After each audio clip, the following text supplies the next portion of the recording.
This is Dominique Wilkins. Hey, this is Sean Kemp. This is Gary Payton. Hey, this is Pau Gasol. NBA fans, what's up? This is Vince Carter here. Hey, what's up? This is Matt Barnes. If you're an old school NBA fan like I am, make sure you check out the Basketball Time Machine with my man Sean David. Hey folks, how's it going? Welcome back to the Basketball Time Machine. I'm your host Sean David. Thanks for tuning in. You know what time it is? It is old school NBA time. So today's episode, I want to take a look at how good Larry Bird was in his mid-30s, so the older version of Larry Bird. Was he still productive when his back was broken and everything? So that's what we're going to take a look at in this episode. So sit back, buckle up, and let's dive right into today's episode.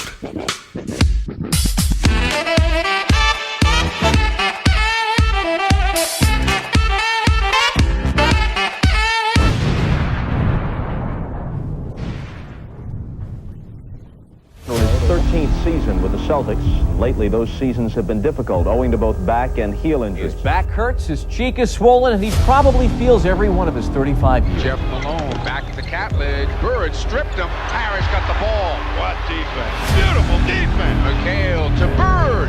Got it. And went down hard.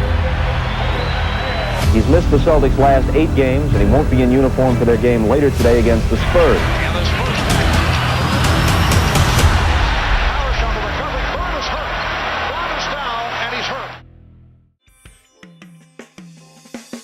Now, we're writing the mid-1980s and Larry Bird is at his career high. He was just voted the league's MVP for the 3rd straight time. And at a time where the league was stacked with more NBA legends that I can actually count, Larry Bird was clearly the best player. Always averaging about 25 to 27 points, 10 rebounds, and 7 to 8 assists per game. The Celtics were the best team in the league next to the rival, the Los Angeles Lakers. And even though the Celtics had Robert Parrish, Dennis Johnson, and Kevin McHale, Larry Bird was not only their leader, but also their best player. At that time, Larry Bird had already back problems, but he felt everything was under control, and he didn't worry too much. At the age of 29, so in 1986, Larry's plan was to play at least a couple more years, chasing more championships, and try to win more titles than Magic Johnson. When we talk about Larry Bird of the mid-80s, one thing to me often gets overlooked. Of course, he was that great shooter and that sensational passer. But let's talk a little bit more about his hustle plays. That to me made him stand out from other superstars. I mean, how many of the best players do you know who were also the guys that would hustle after every loose ball? Dive on the floor even when the game was basically already won. This is something that we have to talk about more often. And even when his back was hurting, that would not change his playing style. Now we can't forget that Larry's back was not his only problem. In the 1988-89 season, Larry Bird would just play 6 games. This was the result of what his body had to endure over the last 10 years. Larry Bird will have surgery tomorrow afternoon to remove bone spurs from both heels. He'll miss at least 3 months of the season. Now, the Celtics knew that one day they would have to play without him, but they didn't know it would be this soon. That's the lead story in tonight's NBA Beat. It was obvious that not only were Larry Bird's ankles hurting, but also his game.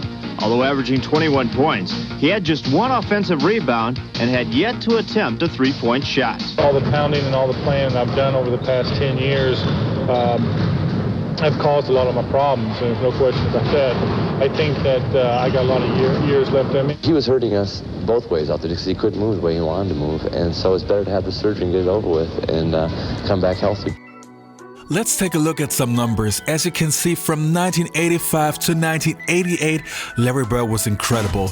I mean, in the 1987-88 season, he was almost averaging 30 points, plus grabbing 9.3 rebounds and dishing out 6.1 assists. But then in the 1988-89 season, where Larry Bird only played 6 games, you can see what an incredible drop-off he had. And from this point onwards, his career would change. The following year, he came back and was putting up some incredible numbers. But it did not come as easy as before. His back was giving him more and more problems now, and his body was aching. But because of the way how Larry was raised by his parents, he felt that there was no room for complaints, and he just had to play, even if his back was killing him. If you get paid to go to work, you got to go to work. It was a situation that he was seeing almost daily. He had lost the structural stability in his spine, so it would slip into abnormal positions to try and lock itself to get an artificial stability. That's like getting your finger stuck in a door and somebody's still pushing on the door. So what we had to do was unlock his spine, realign it, do techniques that would hold that for 4 hours, 6 hours, that type of thing, and then he'd go play basketball.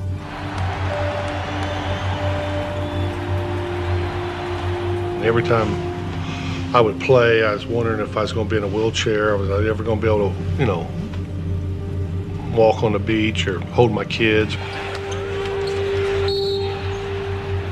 His pain and his quest for basketball became all-encompassing. Very few people really knew what Larry was living with, because this was Larry's issue, and there was no sharing of his pain. I probably should have retired in 88, 89, but it's that competition. Maybe one more chance, me and Magic could get together in the finals, but it never happened. In the 1991 season, Larry Bird was playing with the aging Boston Celtics team. All the Celtics legends were past their prime, but still Larry Bird had to carry the team on his broken back.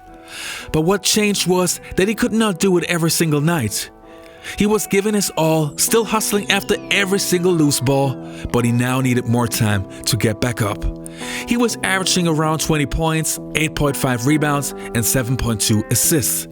And he was still one of the best players in the league, but you could see that he was in pain. And since this incredible player that seemed invincible for so many years was now human, many of the young up-and-coming players thought that they could destroy Larry Bird.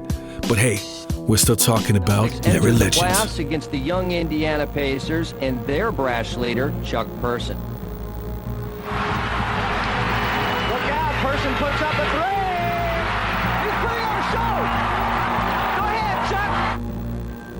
The series went to a fifth and deciding game in the Boston Garden. But Larry's back was hurting.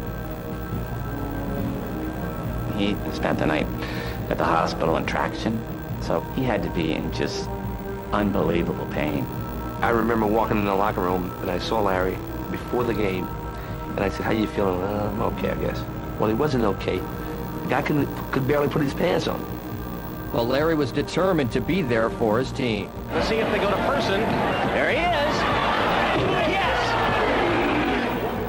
As Bird reached deep into his arsenal to counter Person's long-range barrage, the Celtics held the game even throughout a bitterly contested first half. But as the second quarter drew to a close, disaster would strike. Bird had a knocked away by Samuels. Power shot to recovery. Bird is hurt. Bird is down, and he's hurt. It was a thud when he hit that floor. You heard that boom. The breath went out of that building because they thought that, that was it. He got rocked to the floor as he was going to get that loose ball. When we went in halftime, he was in the training room. So nobody knew anything. And was he going to play anymore or was he all done? As the second half began with Bird in the locker room, And then he lost it on the open floor. the Pacers looked to put them away. They know the leader is not on the floor. Someone needs to step up now for Boston. The Celtics were in trouble. The younger, more agile Pacers definitely were in position to win that game. And here comes Larry Bird. Then all of a sudden, here comes Larry, and the Garden erupted. The savior was back. Bird is on the bench.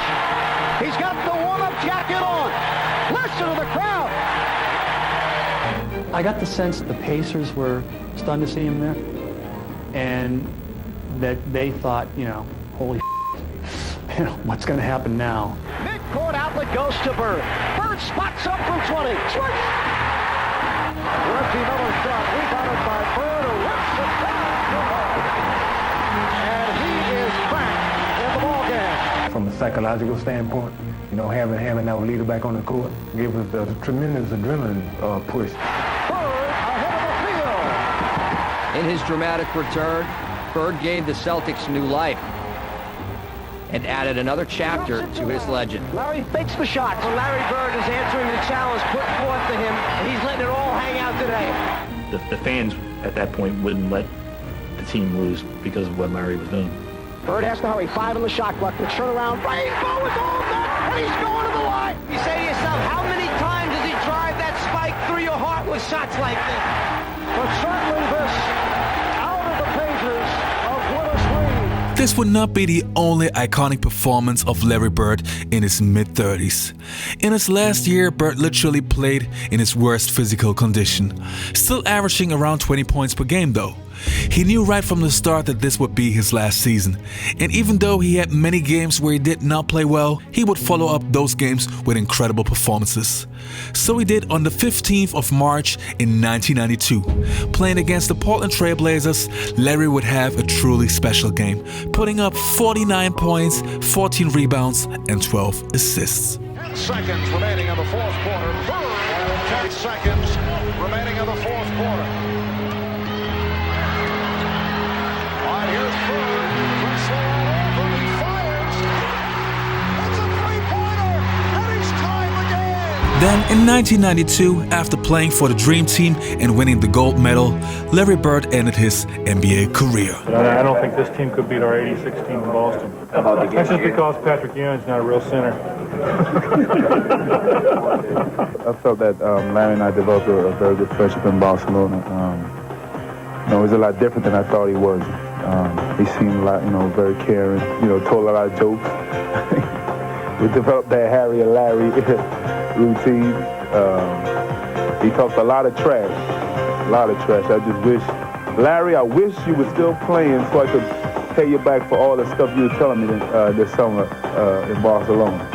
I miss you. I wish I could be there with you tonight on your retirement. I want to congratulate you on a fantastic career. You've had a big impact on my life. Looked up to you all the time and your work ethic. Had a great time with you this summer. It's got to be the highlight of my life to get to spend time with the guy that you looked up to so much. You're the best, and I want to wish you the best in retirement. Larry, I hear that you're retiring. Thank goodness. I'm glad. I'm tired of seeing your face. Well, a lot of sad memories to me, but I enjoyed you tremendously. I wish you a lot of luck, and I think you had a very wonderful career, even though you probably ruined a lot of my successful games against the Boston Celtics. And I see you somewhere along the road, somewhere playing golf. So how good was the older version of Larry Bird? So how good was he when he was in his mid-30s? Well, as you could see, he was still a very good and productive player. And that when his back was broken and he could see that physically he was not in his best shape. But that just shows what a smart and intelligent player he was and how high his basketball IQ was. Still being one of the best players in that physical condition, hey, that's why Larry Bird is my second favorite player of all time.